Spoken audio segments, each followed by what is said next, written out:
Ladies and gentleman, ನೆಲ ಜಲ ಭಾಷೆಗಾಗಿ ಪ್ರಾಮಾಣಿಕ ಪತ್ರಿಕೋದ್ಯಮ. ನೀವು ನೋಡ್ತಾ ಇದ್ದೀರಾ ಫೋಕಸ್ ಟಿವಿ. ಪ್ರತಿದಿನದ ಪ್ರಚಲಿತ ವಿದ್ಯಮಾನಗಳ ಕುರಿತಂತೆ ಅದರ ಒಳಹೊರಗಿನ ಒಳನೋಟಗಳನ್ನು ನಿಮ್ಮೆದುರು ತೆರೆದಿಡುವ ವಿಶೇಷ ಕಾರ್ಯಕ್ರಮವೇ ಎಕ್ಸ್ಪ್ಲೈನರ್. ನಾನು ಹಬೀಬ್ ದಂಡಿ.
ಎಸ್ ವೀಕ್ಷಕರೇ, ನಿನ್ನೆ ಅಷ್ಟೇ ಒಂದು ವೋಟ್ ಚೋರಿಗೆ ಸಂಬಂಧಪಟ್ಟಂತೆ ದೊಡ್ಡ ಮಟ್ಟದ ಒಂದು ಪ್ರತಿಭಟನೆಯನ್ನು ದೆಹಲಿಯಲ್ಲಿ ಡಿ.ಕೆ. ಶಿವಕುಮಾರ್ ಕೆಪಿಸಿಸಿ ಅಧ್ಯಕ್ಷರು ಕೂಡ ನೆರವೇರಿಸಿದ್ರು. ಅಲ್ಲಿ ರಾಜ್ಯದ ಸಾವಿರಾರು ಮಂದಿ ಭಾಗಿಯಾಗಿ ಕೇಂದ್ರ ಸರ್ಕಾರದ ವಿರುದ್ಧ ಹೋರಾಟವನ್ನು ಕೂಡ ಮಾಡಿದರು. ಅದರ ನಂತರ ಹೈಕಮಾಂಡ್ ನಾಯಕರೊಂದಿಗೆ, ಅದರಲ್ಲೂ ಪ್ರಮುಖವಾಗಿ ಸೋನಿಯಾ ಗಾಂಧಿ ಮತ್ತು ರಾಹುಲ್ ಗಾಂಧಿ ಅವರೊಂದಿಗೆ ಡಿ.ಕೆ. ಶಿವಕುಮಾರ್ ಒಂದು ಔತಣಕೂಟವನ್ನು ಏರ್ಪಡಿಸಲಾಗಿತ್ತು. ಅಲ್ಲಿ ಡಿ.ಕೆ. ಶಿವಕುಮಾರ್ ಅವರಿಗೂ ಕೂಡ ಆಹ್ವಾನ ಇತ್ತು. ಅಲ್ಲಿ ಹೋದರು, ಭೇಟಿಯಾದರು. ಆದರೆ ಕುರ್ಚಿ ಕಿತ್ತಾಟದ ಬಗ್ಗೆ ಚರ್ಚೆ ಆಯ್ತಾ ಅನ್ನೋದ್ರ ಬಗ್ಗೆ ಸ್ಪಷ್ಟ ಮಾಹಿತಿ ಇಲ್ಲ ಅಲ್ವಾ.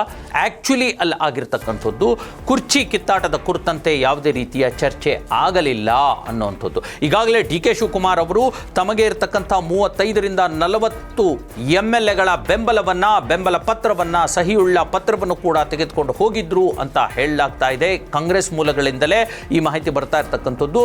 ಆದರೆ ಆ ಪತ್ರವನ್ನು ಡಿ.ಕೆ. ಶಿವಕುಮಾರ್ ತಮ್ಮ ಕಿಸೆಯಲ್ಲೇ ಇಟ್ಕೊಂಡು ತಮ್ಮ ಜೇಬಿನಲ್ಲೇ ಇಟ್ಕೊಂಡ್ಬಿಟ್ರು. ಆ ಪತ್ರವನ್ನು ಹೊರಗಡೆ ತೆಗಿಲೇ ಇಲ್ಲ ಅನ್ನುವಂಥದ್ದು. ಯಾಕಂದರೆ ನಿನ್ನೆ ಇದ್ದಂತಹ ಪರಿಸ್ಥಿತಿಯೇ ಬೇರೆ. ವೋಟ್ ಚೋರಿ ಕುರಿತಂತೆ ದೊಡ್ಡ ಮಟ್ಟದ ಪ್ರೊಟೆಸ್ಟ್ನಲ್ಲಿ ಭಾಗಿಯಾಗಿರ್ತಕ್ಕಂಥ ರಾಹುಲ್ ಗಾಂಧಿ ಮತ್ತು ಸೋನಿಯಾ ಗಾಂಧಿ ಅವರು ಕೇವಲ ವೋಟ್ ಚೋರಿ ಮತ್ತು ಕೇಂದ್ರ ಸರ್ಕಾರವನ್ನು ಇಕ್ಕಟ್ಟಿಗೆ ಈಡು ಮಾಡೋದು ಹೇಗೆ ಅನ್ನೋದ್ರ ಬಗ್ಗೆನೇ ಚರ್ಚೆ ಮಾಡಿದರೆ ಹೊರತು ರಾಜ್ಯ ರಾಜಕಾರಣದ ಬಗ್ಗೆ ಚರ್ಚೆ ಮಾಡಲಿಲ್ಲ. ಡಿ.ಕೆ. ಶಿವಕುಮಾರ್ ಅವರೊಂದಿಗೆ ಯಾವುದೇ ರೀತಿಯ ಪ್ರತ್ಯೇಕ ಗುಪ್ತ ಸಭೆಯನ್ನು ಹೈಕಮಾಂಡ್ ನಾಯಕರು ನಡೆಸಲಿಲ್ಲ ಅನ್ನುವಂಥದ್ದು ಕೂಡ ಸ್ಪಷ್ಟ ಮಾಹಿತಿ. ಯಾಕಂತಂದರೆ ಸದ್ಯಕ್ಕೆ ಈಗ ಅದು ಸಮಯ ಅಲ್ಲ ಅನ್ನುವಂಥ ತೀರ್ಮಾನಕ್ಕೆ ಹೈಕಮಾಂಡ್ ಬಂದು ಬಿಟ್ಟಿದೆ. ಸಾಕಷ್ಟು ನಿರೀಕ್ಷೆ ಮತ್ತು ಕುತೂಹಲ ಇಟ್ಕೊಂಡು ಹೋಗಿರ್ತಕ್ಕಂಥ ಡಿ.ಕೆ. ಶಿವಕುಮಾರ್ ಮತ್ತು ಅವರ ಬೆಂಬಲಿಗರು ಕೂಡ ಒಂದಿವತ್ತು ಡಿಸೈಡ್ ಆಗೇ ಬಿಡುತ್ತೆ, ಡಿ.ಕೆ. ಶಿವಕುಮಾರ್ ಅವರಿಗೆ ಅಭಯ ಸಿಕ್ಕೇ ಬಿಡುತ್ತೆ ಅನ್ನುವಂಥ ನಿರೀಕ್ಷೆಯಲ್ಲಿ ಬೆಂಬಲಿಗರು ಇದ್ದರು. ಆದರೆ ಅದಕ್ಕೆ ಒಂದು ರೀತಿಯ ತಣ್ಣೀರು ಅಥವಾ ಶಾಕ್ ಆಗಿದೆ. ಅಂದರೆ ಯಾವುದೇ ರೀತಿಯ ತೀರ್ಮಾನ ಕೊಟ್ಟಿಲ್ಲ ಹೈಕಮಾಂಡ್ ಅನ್ನುವಂಥದ್ದು. ಇನ್ನೂ ಕೂಡ ಅಡ್ಡಗೋಡೆಯ ಮೇಲೆ ದೀಪ ಇಡುವಂಥ ಕೆಲಸವನ್ನೇ ಮಾಡಲಾಗಿದೆ. ಕೇವಲ ಔತಣಕೂಟದಲ್ಲಿ ಹಾಯ್ ಹಲೋ ವಿಚಾರಗಳ ಕುರಿತಂತೆ ಜೊತೆಗೆ ಕುಶಲೋಪರಿ ವಿಚಾರ ಮಾಡುವಂಥ ಚರ್ಚೆ ಅಷ್ಟೇ ನಡೆದಿದೆ. ಯಾವುದೇ ರೀತಿಯ ರಾಜಕಾರಣದ ಚರ್ಚೆ ನಡೆದಿಲ್ಲ ಅನ್ನುವಂಥದ್ದು ದೆಹಲಿಯ ಕಾಂಗ್ರೆಸ್ ಮೂಲಗಳೇ ಹೇಳ್ತಾ ಇರ್ತಕ್ಕಂಥದ್ದು. ಈಗ ಆ ಮಾಹಿತಿ ಹೊರಗಡೆ ಬಂದಿದೆ.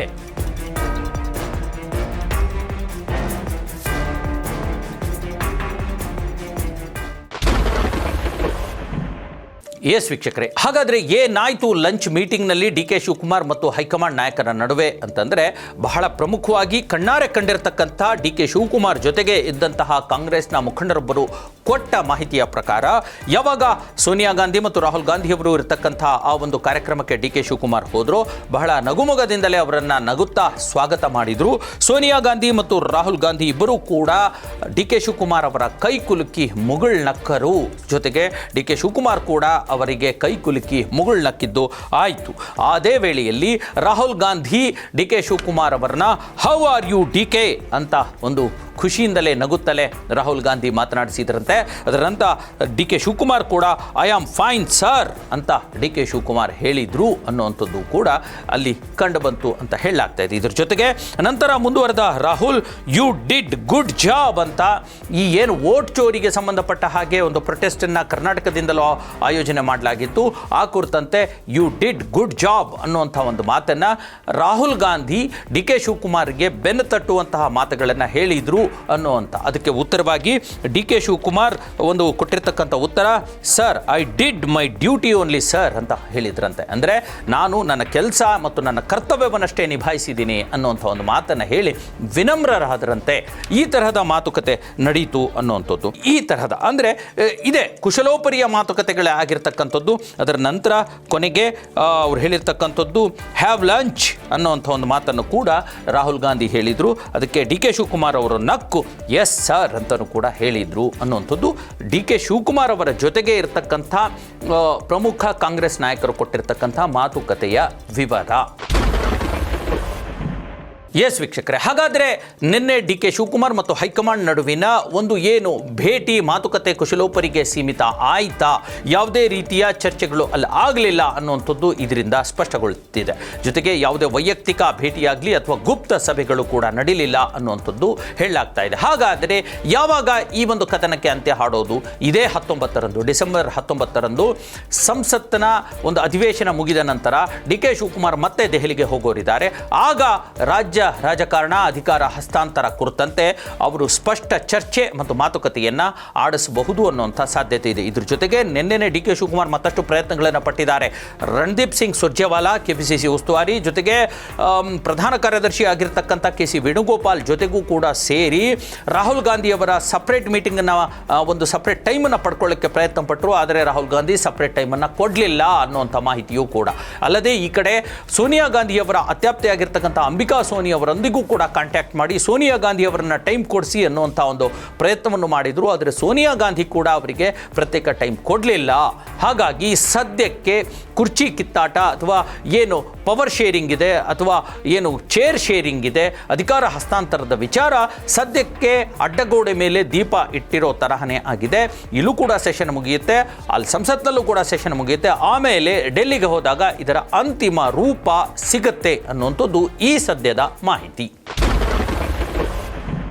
ಎಸ್ ವೀಕ್ಷಕರೇ, ರಾಜ್ಯ ರಾಜಕಾರಣದ ಕುರಿತಂತೆ ಇದಾಗಿತ್ತು ಇವತ್ತಿನ ಎಕ್ಸ್ಪ್ಲೈನರ್ ಮತ್ತು ಡೆಲ್ಲಿಯಲ್ಲಿ ನಡೆದ ವಿಶೇಷ ಲಂಚ್ ಮೀಟಿಂಗ್ನ ಒಳನೋಟ. ಮುಂದಿನ ಮತ್ತೊಂದು ವಿಚಾರದೊಂದಿಗೆ ನಿಮ್ಮ ಮುಂದೆ ಬರ್ತೀನಿ. ಅಲ್ಲಿವರೆಗೂ ನೋಡ್ತಾ ಇರಿ ನೆಲ ಜಲ ಭಾಷೆಗಾಗಿ ಪ್ರಾಮಾಣಿಕ ಪತ್ರಿಕೋದ್ಯಮ, ನಿಮ್ಮ ಫೋಕಸ್ ಟಿವಿ.